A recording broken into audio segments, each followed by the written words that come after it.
ସକାଳ ହେଲା ସୂର୍ଯ୍ୟୋଦୟ ହେଲା ଆଉ ଆମ ପୁଅ ବାହାରିଗଲା ତା ଅଜାଙ୍କ ସହିତ ମୋ ମାଉସୀକୁ ଆଣିବା ପାଇଁକା। ଆଉ ମୋ ମାଉସୀ ଆଜି ଆସୁଛି ଆମ ଘରକୁ ବୁଲିବା ପାଇଁ। ଆଉ ସିଏ ବି ଜିଦି କଲା ଯିବା ପାଇଁ କି ମୁଁ ଯିବି ଯିବି ଯିବି ହେଲା ବାବାଙ୍କ ସହିତ। ତ ସେ ବାହାରି ପଡିଲା ଆଉ ଗାଡିରେ ବସିଲା ମାନେ ତାର ଖୁସି କହିଲେ ନ ସରେ। ବହୁତ ଖୁସି ହୁଏ କେମିତି ବସିବ ଯିବ ବୁଲିକି ଆସିବ ଆଉ ଦୋକାନ ପଟା ଟିକେ ତ ଜାଣିଛନ୍ତି। ଅଜାଙ୍କ ସହିତ କେମିତି ବୁଲିଲେ ନାତି ମାନେ ହୁଅନ୍ତି। ତ ସିଏ ଗଲା ପରେ ଘରେ ଟିକେ ଟାଇମ ମିଳିଗଲା ସବୁ ଖାଇବା ଆରେଞ୍ଜମେଣ୍ଟ କରିବାରେ। ଖାଇବା ପିଇବା କରିଦେଇଥିଲୁ।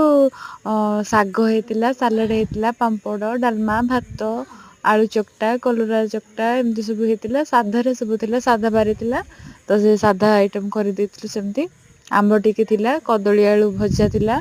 ଏମିତି ସବୁ ଖାଇଥିଲୁ ଆଉ ଏଇ ଚକଟା ଟା ହଉଛି ପୋଡା ଆଳୁ ଆଉ ଆମର ନଡିଆ ଏମତି ସୋରିଷ ତେଲ ପକେଇକି ଆଉ ନାନୀ ଘରିକା ଶାରଳା ମନ୍ଦିର ଯାଇଥିଲେ ସେଠୁ ମାର୍କେଟ ରୁ ସପିଙ୍ଗ କରି ଆଣିଥିଲେ ଶାଢୀ ଏଇଟା ମାଉସୀଙ୍କର ଶାଢୀ। ଆଉ ମାଉସୀ 2 ଦିନ ରହିବା ପରେ ନିଜ ଘରକୁ ଫେରି ଯାଇଥିଲେ ବାବା ପୁଣି ତାକୁ ଛାଡି ଦେଇେଇଥିଲେ। ଏଇଠି ନାତି ଟୋକା ଆମର ମାଉସୀ ସହିତ ପୁରା ଦୁଃଖ ସୁଖ ହଉଛି। ଆଉ ଇଏ ବି ମାଉସୀ ମୋ ନାନୀ ବି ମାଉସୀ ସହିତ ବହୁତ ଦିନ